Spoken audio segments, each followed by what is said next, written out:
Juzi wametuambia hawataki maandamano, wanataka maongeo. Tumesema haya, enda pale bunge, Kimani Ichung'wa wako pale, Kinatongo, muongee. Mimi na rais tuko busy kwa kazi ya maendeleo. Ama mnataka tukue na nafasi ya kuongea na hii watu? Sasa wasema nyinyi mko na wabunge wenu, tuko na wetu, msugumuze. Ile mtakubaliana mtuarifu. Mzee amesema hapana, wacha arudi kwa barabara. Amerudi. Jana amesema, hii maandamano ni amani. Hakuna kuharibu chochote. Sisi tuko watu watulivu. Sasa leo wamefika pale Gong Road, wameanza kuchoma mabasi. Naye tumewakalia saa hii. Tumewakalia. Na tunangoja mzee mwenyewe. Hajatokea, tunangoja. Si ndio?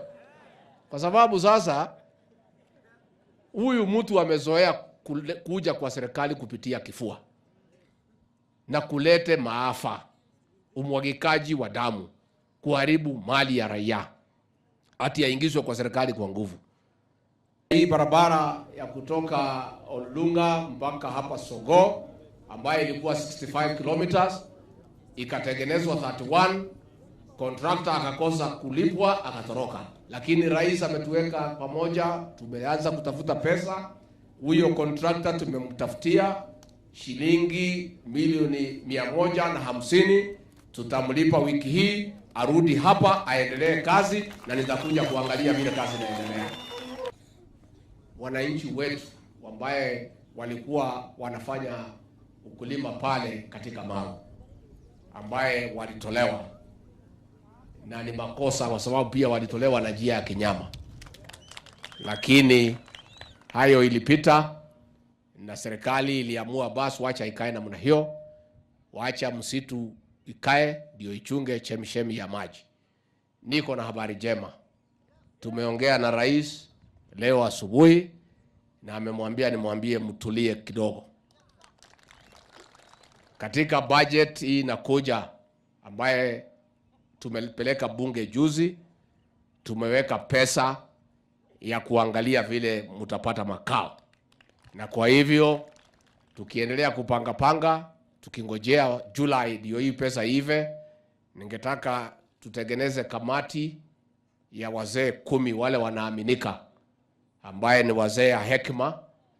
Hao wazee na huyu MCA wenu na MP na governor na DCC wakuje ofisi yangu niwaambie mipango vile iko, wakuje waambie nyinyi. Tumesimama hivyo Your Excellency sasa tuweze kupata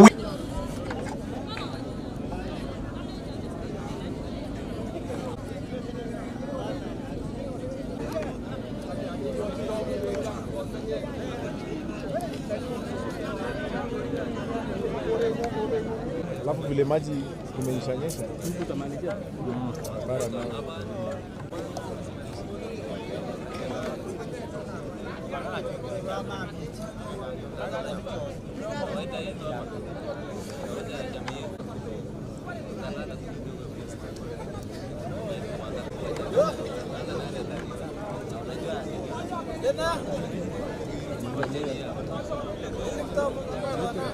haya, karibu sana program. Niweze kualika mjumbe wa area hii, mheshimiwa, karibu.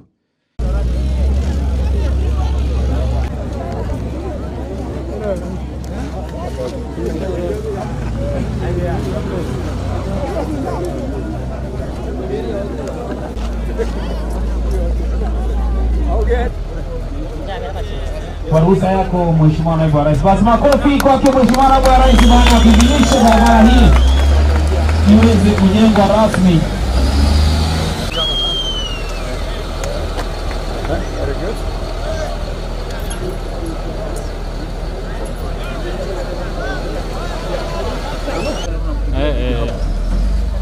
Haya, wapi makofi kwake naibu wa rais wa Jamhuri ya Kenya Mheshimiwa Rigathi Gachagua akiweza